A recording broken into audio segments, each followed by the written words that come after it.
ਵਾਹਿਗੁਰੂ ਜੀ ਕਾ ਖਾਲਸਾ ਵਾਹਿਗੁਰੂ ਜੀ ਕੀ ਫਤਿਹ। ਜੁਗੋ ਜੁਗ ਅਟਲ ਚਵਰ ਤਖਤ ਛਤਰ ਦੇ ਮਾਲਕ, ਲੋਕ ਪਰਲੋਕ ਸਹਾਏ ਹਾਜ਼ਰ ਨਾਜ਼ਰ ਵਾਲੀਏ ਕੁਲ ਆਲਮ ਦੋ ਜਹਾਂ ਮਾਲਕ। ਗੱਦੀ ਤੇ ਬਿਰਾਜਮਾਨ ਸ਼ਬਦ ਗੁਰੂ ਧੰਨ ਧੰਨ ਸਾਹਿਬ ਸ੍ਰੀ ਗੁਰੂ ਗ੍ਰੰਥ ਸਾਹਿਬ ਜੀ ਮਹਾਰਾਜ। ਤਿੰਨਾਂ ਦੇ ਅੱਜ ਅੰਮ੍ਰਿਤ ਵੇਲੇ ਸੱਚਖੰਡ ਸ੍ਰੀ ਹਰਿਮੰਦਰ ਸਾਹਿਬ ਦਰਬਾਰ ਸਾਹਿਬ ਵਿਖੇ ਆਏ ਮੁੱਖ ਵਾਕ ਦੇ ਆਖਰੀ ਵਿਚਾਰ। ਅੱਜ ਦੇ ਪਾਵਨ ਹੁਕਮ ਦੀ ਬਖਸ਼ਿਸ਼ ਦੇ ਆਖਰੀ ਅਰਥ ਇਸ ਪ੍ਰਕਾਰ ਹਨ ਜੀ। ਅੱਜ ਦੇ ਪਾਵਨ ਹੁਕਮ, ਅੱਜ ਦੇ ਪਾਵਨ ਮੁੱਖ ਵਾਕ ਗੁਰੂ ਨਾਨਕ ਦੀ 9ਵੀਂ ਜੋਤ 9ਵਾਂ ਜਾਮਾ ਧੰਨ ਧੰਨ ਸਾਹਿਬ ਸ੍ਰੀ ਗੁਰੂ ਤੇਗ ਬਹਾਦਰ ਜੀ ਮਹਾਰਾਜ। ਤਿੰਨਾਂ ਦੀ ਪਾਵਨ ਰਸਨਾ ਤੋਂ ਉਚਾਰਨ ਕੀਤੇ ਹੋਏ ਸੋਰਠ ਰਾਗ ਦੇ ਅੰਦਰ ਧੰਨ ਧੰਨ ਸਾਹਿਬ ਸ੍ਰੀ ਗੁਰੂ ਗ੍ਰੰਥ ਸਾਹਿਬ ਜੀ ਮਹਾਰਾਜ ਤਿੰਨਾਂ ਦੇ ਪਾਵਨ ਅੰਗ 633 ਦੇ ਉੱਪਰ ਸੁਭਾਏਮਾਨ ਹਨ।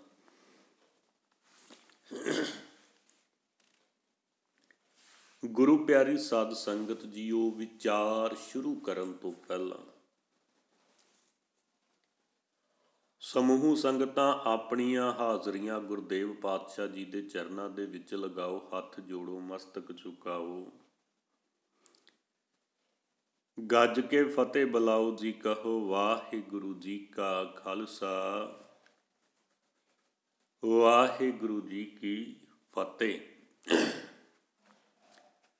ਫਤਿਹ ਪ੍ਰਵਾਨ ਹੋਵੇ। ਗੁਰੂ ਪਿਆਰੀ ਸਾਧ ਸੰਗਤ ਜੀਓ, ਬਿਰਤੀਆਂ ਇਕਾਗਰ ਚਿੱਤ ਕਰੋ। ਆਪਾਂ ਅੱਜ ਦੇ ਪਾਵਨ ਹੁਕਮ ਦੀ ਬਖਸ਼ਿਸ਼ ਦੇ ਨਾਲ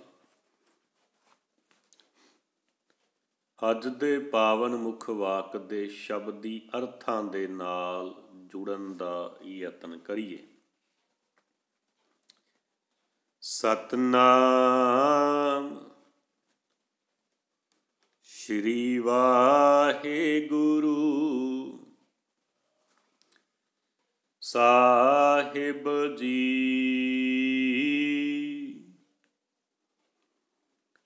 ਸੋਰਠ ਮਹੱਲਾ ਨੌਵਾਂ।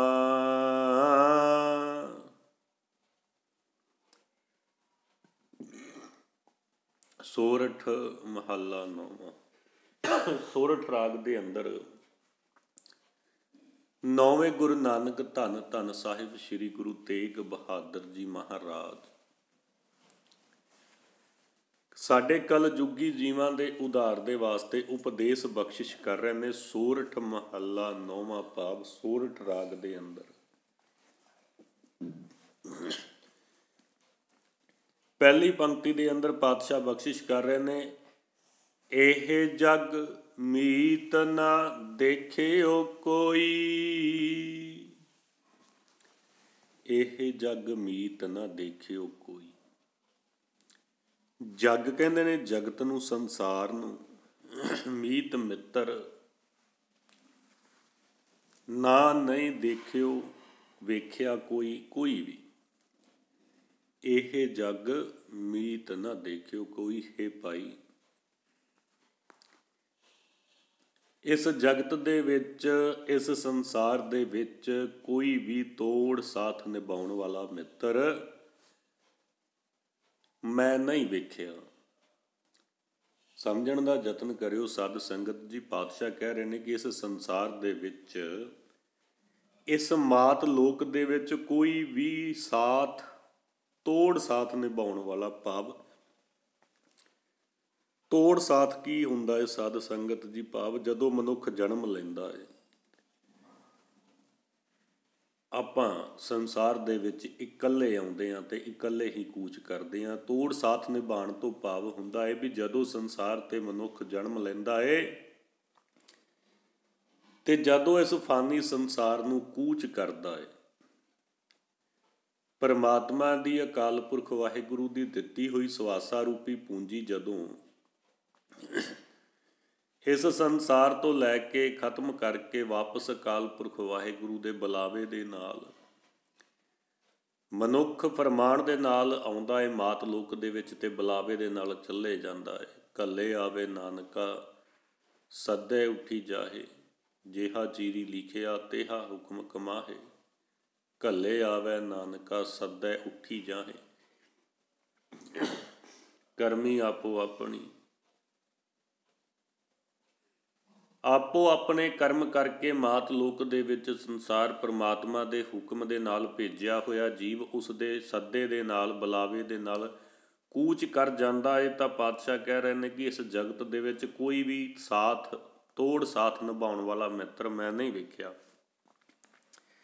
ਇੰਨਾ ਚਿਰ ਕੋਈ ਵੀ ਜਿਹੜਾ ਸਾਥ ਨਿਭਾ ਦੇਵੇ ਮਰਨ ਤੱਕ, ਉਹ ਮਿੱਤਰ ਮੈਂ ਨਹੀਂ ਵੇਖਿਆ। ਸਾਧ ਸੰਗਤ ਜੀ, ਦੁਨਿਆਵੀ ਮਿੱਤਰ ਹੁੰਦੇ ਨੇ, ਰਿਸ਼ਤੇਦਾਰ ਪਰਿਵਾਰਕ ਮੈਂਬਰ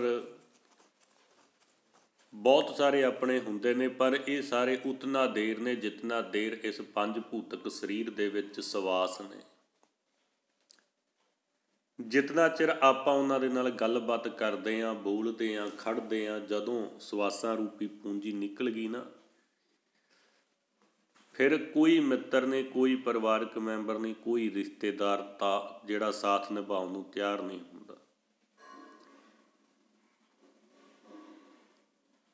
ਫਿਰ ਤਾਂ ਇਹੀ ਗੱਲਾਂ ਚੱਲ ਰਹੀਆਂ ਹੁੰਦੀਆਂ ਨੇ। ਪ੍ਰਾਣੀ ਮੰਜੇ 'ਤੇ ਪਿਆ ਹੁੰਦਾ ਹੈ, ਚੜ੍ਹਾਈ ਕਰ ਜਾਂਦਾ ਹੈ, ਅਤੇ ਬਾਹਰ ਰਿਸ਼ਤੇਦਾਰ ਪਰਿਵਾਰਕ ਮੈਂਬਰ ਆਪਸ ਦੇ ਵਿੱਚ ਕੰਨਾਂ ਦੇ ਵਿੱਚ ਗੱਲਾਂ ਕਰ ਰਹੇ ਹੁੰਦੇ ਵੀ ਦਿਨ ਬਹੁਤ ਢਲ ਗਿਆ, ਇਹ ਸ਼ਾਮਾਂ ਪੈਣ 'ਤੇ ਆ ਚੱਕਲੀਆਂ ਨੇ, ਅਤੇ ਇਸ ਨੂੰ ਲੈ ਕੇ ਕਿਉਂ ਨਹੀਂ ਜਾਂਦੇ ਪਏ। ਇਸੇ ਕਰਕੇ ਪਾਤਸ਼ਾਹ ਕਹਿੰਦੇ ਨੇ ਇਸ ਸੰਸਾਰ ਦੇ ਵਿੱਚ ਕੋਈ ਵੀ ਤੋੜ ਸਾਥ ਨਿਭਾਉਣ ਵਾਲਾ ਮਿੱਤਰ ਮੈਂ ਨਹੀਂ ਦੇਖਿਆ। ਸਗਲ ਜਗਤ ਆਪਣੇ ਸੁਖ ਲਾਗਿਓ, ਦੁੱਖ ਮੈਂ ਸੰਗ ਨਾ ਹੋਈ।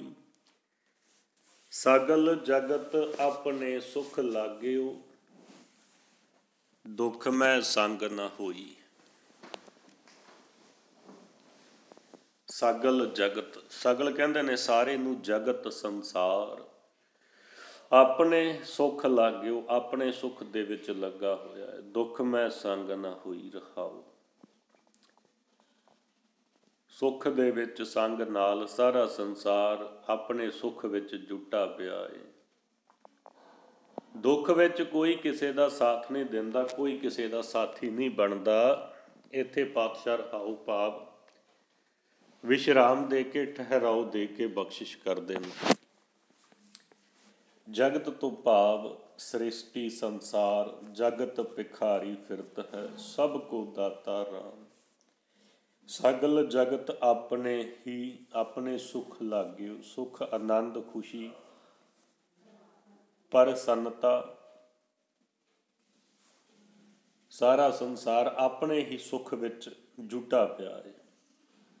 ਦੁੱਖ ਮੈਂ ਸੰਗ ਨਾ ਹੋਈ, ਦੁੱਖਾਂ ਦੇ ਵਿੱਚ ਕੋਈ ਕਿਸੇ ਦਾ ਸੰਗੀ ਸਾਥੀ ਨਹੀਂ ਬਣਦਾ। ਸਾਧ ਸੰਗਤ ਜੀ ਆਪ ਭਲੀ ਬਾਤ ਜਾਣੂ, ਸੁਖ ਮੈਂ ਆਨ ਬਹੁਤ ਮਿਲ ਬੈਠਤ, ਰਹਿਤ ਚਾਹੂੰ ਦਿਸ ਘੇਰੇ। ਬਿਪਤ ਭਰੀ ਸਭ ਹੀ ਸੰਗ ਛਾਡਤ, ਕਉ ਨਾ ਆਵਤ ਨੇੜੇ। ਸੁੱਖਾਂ ਦੇ ਵਿੱਚ ਸਾਰੇ ਬੜਾ ਨੇੜੇ ਹੋ ਕੇ ਬਹਿੰਦੇ ਨੇ। ਜਿਹਦੇ ਨਾਲ ਜਾਣ ਪਹਿਚਾਣ ਵੀ ਮਾੜੀ ਮੋਟੀ ਹੁੰਦੀ, ਉਹ ਵੀ ਆ ਕੇ ਜੱਫੀਆਂ ਪਾ ਕੇ ਮਿਲਦਾ ਹੈ ਵੀ ਭਾਈ ਤੂੰ ਮੇਰਾ ਫਲਾਣਾ ਦੋਸਤ ਮਿੱਤਰ ਰਿਸ਼ਤੇਦਾਰ। ਤੇ ਜਦੋਂ ਬਾਜੀ ਪੁੱਠੀ ਪੈ ਜਾਂਦੀ ਹੈ ਸਾਧ ਸੰਗਤ ਜੀ, ਦੁੱਖ ਮੈਂ ਸੰਗ ਨਾ ਹੋਈ। ਬਿਪਤ ਭਰੀ ਸਭ ਹੀ ਸੰਗ ਛਾਡਤ, ਕਉ ਨਾ ਆਵਤ ਨੇੜੇ। ਜਦੋਂ ਫਿਰ ਵਿਪਤ ਪੈ ਜਾਂਦੀ ਆ, ਮੁਸੀਬਤ ਪੈ ਜਾਂਦੀ ਆ, ਦੁੱਖ ਦੇ ਵਿੱਚ ਮਨੁੱਖ ਆ ਜਾਂਦਾ ਹੈ, ਕੋਈ ਇਹੋ ਜਿਹੀ ਕਹਾਣੀ ਵਾਪਰ ਜਾਂਦੀ ਹੈ, ਫਿਰ ਸਾਰੇ ਸਾਥ ਛੱਡ ਕੇ ਚਲੇ ਜਾਂਦੇ ਨੇ। ਉਸ ਮਨੁੱਖ ਦਾ, ਉਸ ਜੀਵ ਦਾ ਫਿਰ ਜੀਵ ਇਕੱਲਾ ਰਹਿ ਜਾਂਦਾ ਹੈ। ਜੀਵ ਇਕੱਲਾ ਹੀ ਰਹਿ ਜਾਂਦਾ ਹੈ ਸਾਧ ਸੰਗਤ ਜੀ, ਸਾਰੇ ਫਿਰ ਉਸ ਦਾ ਸਾਥ ਛੱਡ ਕੇ ਚਲੇ ਜਾਂਦੇ ਨੇ। ਇੱਥੇ ਪਾਤਸ਼ਾਹ ਰਹਾਉ ਭਾਵ ਵਿਸ਼ਰਾਮ ਦੇ ਕੇ ਬਖਸ਼ਿਸ਼ ਕਰਦੇ ਨੇ। ਦਾਰਾ ਮੀਤ ਪੂਤ ਸਨ ਬੰਦੀ, ਸਗਰੇ ਧਨ ਸਿਉ ਲਾਗੇ। ਹੁਣ ਸਮਝਣ ਦਾ ਯਤਨ ਕਰਿਓ ਸਾਧ ਸੰਗਤ ਜੀ। ਦਾਰਾ ਮੀਤ ਪੂਤ ਸਨ ਬੰਦੀ, ਸਗਰੇ ਧਨ ਸਿਉ ਲਾਗੇ। ਦਾਰਾ ਕਹਿੰਦੇ ਨੇ ਇਸਤਰੀ ਨੂੰ, ਪਤਨੀ ਨੂੰ, ਘਰ ਵਾਲੀ ਨੂੰ। ਮੀਤ ਮਿੱਤਰ, ਪੂਤ ਪੁੱਤਰ, ਸੰਬੰਧੀ ਰਿਸ਼ਤੇਦਾਰ, ਸਗਰੇ ਸਾਰੇ ਧਨ, ਧਨ ਦੇ ਨਾਲ ਦੌਲਤ ਪੈਸਾ ਮਾਇਆ ਜੈਸਾ। ਤੀਜੇ ਪਹਿਰ, ਤੀਜੇ ਪਹਿਰੇ ਰੈਣ ਕੇ ਵਣਜਾਰਿਆ ਮਿੱਤਰਾ, ਧਨ ਜੋਬਨ ਸਿਉ ਚਿੱਤ। ਸਿਉ ਲਾਗੇ, ਸਿਉ ਨਾਲ ਲਾਗੇ ਲੱਗੇ ਹੋਏ ਨੇ। ਇਹ ਅੱਜ ਦੇ ਸੰਸਾਰ ਦੀ ਅਟੱਲ ਸੱਚਾਈ ਆ ਸਾਧ ਸੰਗਤ ਜੀ, ਜੋ ਮੇਰੇ ਪਾਤਸ਼ਾਹ ਧੰਨ ਸਾਹਿਬ ਸ੍ਰੀ ਗੁਰੂ ਤੇਗ ਬਹਾਦਰ ਜੀ ਨੇ ਤੁਰਕੀ ਬਾਣੀ, ਇਲਾਹੀ ਬਾਣੀ ਦੇ ਅੰਦਰ ਲਿਖ ਕੇ ਸਾਡੇ ਕਲਯੁੱਗੀ ਜੀਵਾਂ ਦੇ ਉਧਾਰ ਦੇ ਵਾਸਤੇ ਉਪਦੇਸ਼ ਬਖਸ਼ਿਸ਼ ਕੀਤੇ ਨੇ। ਇਹਨੂੰ ਸਮਝਣ ਦਾ ਯਤਨ ਕਰਿਓ ਇਸ ਪੰਕਤੀ ਨੂੰ। ਦਾਰਾ ਮੀਤ ਪੂਤ ਸਨ ਬੰਦੀ, ਸਗਰੇ ਧਨ ਸਿਉ ਲਾਗੇ। ਐਗਜ਼ਾਮਪਲ ਹੈ ਸਾਧ ਸੰਗਤ ਜੀ, ਸਮਝਾਉਣ ਦਾ ਯਤਨ ਕਰ ਰਹੇ ਨੇ ਕਿ ਹੇ ਭਾਈ, ਤੂੰ ਉਸ ਮਾਲਕ ਨੂੰ, ਅਕਾਲ ਪੁਰਖ ਵਾਹਿਗੁਰੂ ਦੇ ਭਜਨ ਬੰਦਗੀ ਸਿਫਤ ਸਲਾਹ ਨਿਤਨੇਮ ਨੂੰ ਛੱਡ ਕੇ ਇਹਨਾਂ ਦੇ ਮਗਰ ਤੁਰਿਆ ਫਿਰਦਾ ਹੈ। ਇਹ ਤੇਰੇ ਨਾਲ ਪਿਆਰ ਨਹੀਂ ਕਰਦੇ, ਇਹ ਤੇਰੇ ਧਨ ਦੇ ਨਾਲ ਪਿਆਰ ਕਰਦੇ ਨੇ। ਕੌਣ ਕੌਣ ਸਾਧ ਸੰਗਤ ਜੀ? ਹੇ ਭਾਈ, ਇਸਤਰੀ, ਮਿੱਤਰ, ਪੁੱਤਰ, ਰਿਸ਼ਤੇਦਾਰ, ਇਹ ਸਾਰੇ ਧਨ ਦੇ ਨਾਲ ਪਿਆਰ ਕਰਦੇ ਨੇ। ਮਤ ਇਹ ਸੋਚ ਕਿ ਇਹ ਤੇਰੇ ਨਾਲ ਪਿਆਰ ਕਰਦੇ ਨੇ। ਇਹ ਸੰਸਾਰ ਦਾ ਨਿਯਮ ਆ ਸਾਧ ਸੰਗਤ ਜੀ, ਜੋ ਜਿਤਨਾ ਅਮੀਰ ਹੈ ਉਸ ਨੂੰ ਉਨੀ ਇੱਜ਼ਤ ਮਿਲਦੀ ਹੈ, ਉਸ ਨੂੰ ਹਰ ਥਾਂ ਤੇ ਉਨੀ ਇੱਜ਼ਤ ਮਿਲਦੀ ਹੈ। ਜੋ ਜਿੰਨਾ ਅਮੀਰ ਹੈ ਤੇ ਜੋ ਜਿੰਨਾ ਗਰੀਬ ਹੈ, ਉਸ ਦਾ ਓਨਾ ਨਿਰਾਦਰ ਕੀਤਾ ਜਾਂਦਾ ਹੈ, ਉਸ ਨੂੰ ਓਨਾ ਕੁਝ ਨਹੀਂ ਸਮਝਿਆ ਜਾਂਦਾ। ਪਾਤਸ਼ਾਹ ਬਖਸ਼ਿਸ਼ ਕਰ ਰਹੇ ਨੇ ਕਿ ਹੇ ਭਾਈ, ਮਤ ਸੋਚ ਕਿ ਇਹ ਸਾਰੇ ਤੇਰੇ ਨਾਲ ਲਗਾਵ ਰੱਖਦੇ ਨੇ, ਤੇਰੇ ਨਾਲ ਪਿਆਰ ਕਰਦੇ ਨੇ। ਨਹੀਂ, ਚਾਹੇ ਤੇਰਾ ਇਸਤਰੀ ਹੈ, ਚਾਹੇ ਤੇਰਾ ਮਿੱਤਰ ਹੈ, ਪੁੱਤਰ ਹੈ, ਇਹ ਸਾਰੇ ਤੇਰੇ ਨਾਲ ਨਹੀਂ, ਤੇਰੇ ਧਨ ਦੇ ਨਾਲ ਪਿਆਰ ਕਰਦੇ ਨੇ। ਅਗਲੀ ਪੰਕਤੀ ਦੇ ਅੰਦਰ ਪਾਤਸ਼ਾਹ ਸਮਝਾਉਣਾ ਕਰਦੇ ਨੇ, ਜਬ ਹੀ ਨਿਰਧਨ ਦੇਖਿਓ ਨਰ ਕੋ, ਸੰਗ ਛਾੜ ਸਭ ਭਾਗੇ। ਕਿਉਂ ਪਾਤਸ਼ਾਹ ਨੇ ਕਿਹਾ ਹੈ ਕਿ ਭਾਈ ਇਹ ਤੈਨੂੰ ਨਹੀਂ, ਤੇਰੀ ਦੌਲਤ ਨੂੰ, ਤੇਰੇ ਪੈਸੇ ਨੂੰ, ਤੇਰੇ ਅਹੁਦੇ ਨੂੰ ਪਿਆਰ ਕਰਦੇ ਨੇ। ਪਾਤਸ਼ਾਹ ਨੇ ਅਗਲੀ ਪੰਕਤੀ ਦੇ ਅੰਦਰ ਕਲੀਅਰ ਕਰਤਾ, ਜਬ ਹੀ ਨਿਰਧਨ ਦੇਖਿਓ ਨਰ ਕੋ, ਸੰਗ ਛਾੜ ਸਭ ਭਾਗੇ। ਨਿਰਧਨ ਕਹਿੰਦੇ ਨੇ ਕੰਗਾਲ ਨੂੰ, ਕੋ ਨੂੰ ਸੰਗ ਸਾਥ ਛੱਡ ਛੱਡ ਕੇ ਸਭ ਸਾਰੇ। ਹੇ ਭਾਈ, ਜਦੋਂ ਹੀ ਇਹਨਾਂ ਨੇ ਮਨੁੱਖ ਨੂੰ ਕੰਗਾਲ ਵੇਖਿਆ, ਜਦੋਂ ਹੀ ਇਹਨਾਂ ਨੇ ਮਨੁੱਖ ਨੂੰ ਕੰਗਾਲ ਵੇਖਿਆ, ਤਦੋਂ ਸਾਥ ਛੱਡ ਕੇ ਸਾਰੇ ਨੱਸ ਜਾਂਦੇ ਹਨ। ਤਦੋਂ ਸਾਥ ਛੱਡ ਕੇ ਸਾਰੇ ਨੱਸ ਜਾਂਦੇ ਨੇ। ਇੱਕ ਨਿਰਧਨ ਸਦਾ ਭੌਂਕਦੇ, ਇੱਕ ਨਾ ਭਰੇ ਤੁਜਾਰਾ।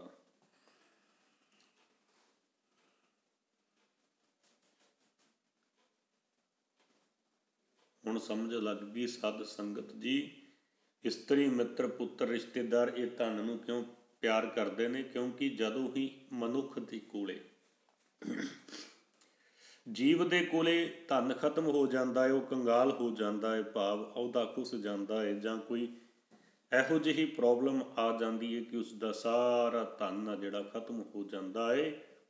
ਤਦੋਂ ਇਹ ਸਾਥ ਛੱਡ ਕੇ ਨੱਸ ਜਾਂਦੇ ਨੇ। ਆਪ ਭਲੀ ਭਾਂਤ ਜਾਣੂ ਸੰਸਾਰ ਦੇ ਵਿੱਚ ਕੀ ਹੋ ਰਿਹਾ ਹੈ।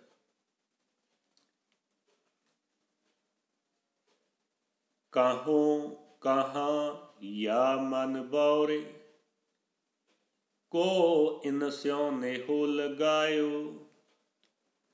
काहूँ कहा या मन बौरे, को इन स्यों नेह लगायो। काहो कहा मैं की आखां, या मन को इस मन नूं। हे भाई मैं इस झल्ले मन नूं की समझावां।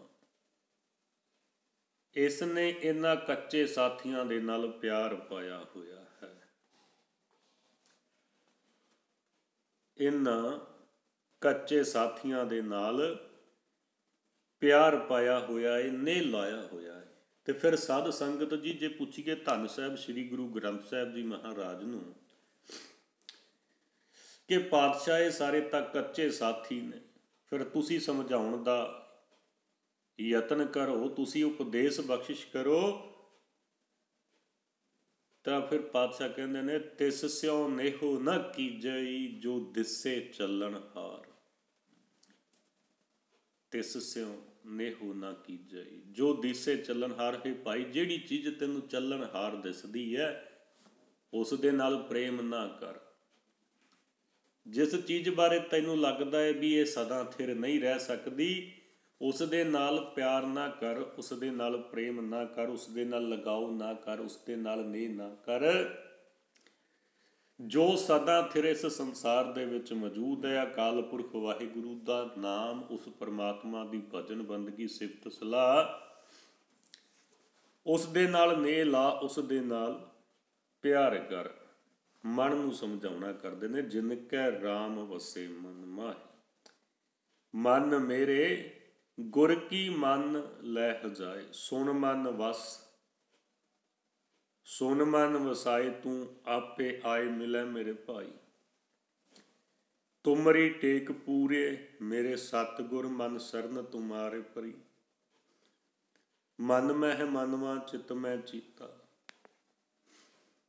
हुण इस झल्ले मन नूं की समझावां, ये कच्चे साथियां नाल प्यार पाई फिरदा है। पातशाह कहंदे ने कि हे मन तू कच्चे साथियां नूं छड्ड, उस परम पिता काल पुरख वाहिगुरू दे नाल उस दे लड़ लग, उस दी भजन बंदगी सिफत सलाह कर। दीना नाथ सकल पै भंजन, जस तां को बिसरायो। दीना नाथ सकल पै भंजन, जस तां को बिसरायो। दीनानाथ गरीबां दा खसम, सकल सारे पै भंजन, डरां दा नाश करन वाला। तांको उस दा जिहड़ा परमात्मा गरीबां दा राखा है ते सारे डरां दा नाश करन वाला है, उस दी सिफत सलाह इसने भुलाई हुई है। सुआन पूछ जो भयो न सुधो, बहुत जतन मैं कीनो। सुआन पूछ जो भयो न सुधो, बहुत जतन मैं कीनो। सुआन पूछ कहंदे ने कुत्ते दी पूछल सुधो सिद्धि मैं कीनो, मैं कीती है। हे भाई जिवें कुत्ते दी पूछल सिद्धि नहीं हुंदी, इसे तरह इस मन की परमात्मा की याद वालों लापरवाही नहीं हटती। मैं बहुत जतन किया है। नानक लाज बिरद की राखो, नाम तुहारो लीनो। नानक लाज बिरद की राखो, नाम तुहारो लीनो। बिरद कहते ने मुढ़ कदीमा का प्यार वाला सुभाव, लीनो मैं लै सकता। हे नानक आख के कि हे प्रभु अपने मुढ़ कदीमा के प्यार वाले सुभाव की लाज रख, मेरी मदद कर, तां ही मैं तेरा नाम जप सकता हाँ, तां ही मैं तेरा नाम जप सकता हाँ। गुरु प्यारी साध संगत जी, ਪਾਤਸ਼ਾਹ ਕਿਰਪਾ ਰਹਿਮਤ ਬਖਸ਼ਿਸ਼ ਕਰਨ, ਸਾਡੇ ਸਿਰ ਤੇ ਮਿਹਰ ਭਰਿਆ ਹੱਥ ਰੱਖਣ। ਆਪਣੇ ਦਰੋਂ ਕਰੋ ਗੁਰਸਿੱਖੀ ਵਾਲਾ ਜੀਵਨ, ਨਾਮ ਦੀਆਂ ਦਾਤਾਂ ਨਿਤਨੇਮ ਦੀਆਂ ਦਾਤਾਂ ਬਖਸ਼ਿਸ਼ ਕਰਨ। ਇਹ ਸਨ ਅੱਜ ਦੇ ਪਾਵਨ ਹੁਕਮ ਦੇ ਆਖਰੀ ਵਿਚਾਰ ਕਰਦਿਆਂ ਹੋਇਆਂ, ਬਾਣੀ ਪੜ੍ਹਦਿਆਂ ਹੋਇਆਂ ਦਾਸਰਿਆਂ ਤੋਂ ਇੱਕ ਨਹੀਂ ਅਨੇਕ ਪ੍ਰਕਾਰ ਦੀਆਂ ਤਰੁੱਟੀਆਂ ਰਹਿ ਗਈਆਂ ਹੋਣਗੀਆਂ। ਗੁਰੂ ਅਤੇ ਗੁਰੂ ਕੀ ਸੰਗਤ ਬਖਸ਼ਣ ਯੋਗ ਹੈ ਜੀ, ਬਖਸ਼ ਲੈਣਾ। ਇਤਨੀਆਂ ਕੁ ਬੇਨਤੀਆਂ, ਇਤਨੀਆਂ ਕੁ ਹਾਜ਼ਰੀਆਂ ਪ੍ਰਵਾਨ ਕਰਨੀਆਂ ਜੀ, ਭੁੱਲ ਚੁੱਕ ਦੀ ਖਿਮਾ। ਗੱਜ ਕੇ ਫਤਿਹ ਬੁਲਾਓ ਜੀ, ਕਹੋ ਵਾਹਿਗੁਰੂ ਜੀ ਕਾ ਖਾਲਸਾ, ਵਾਹਿਗੁਰੂ ਜੀ ਕੀ ਫਤਿਹ।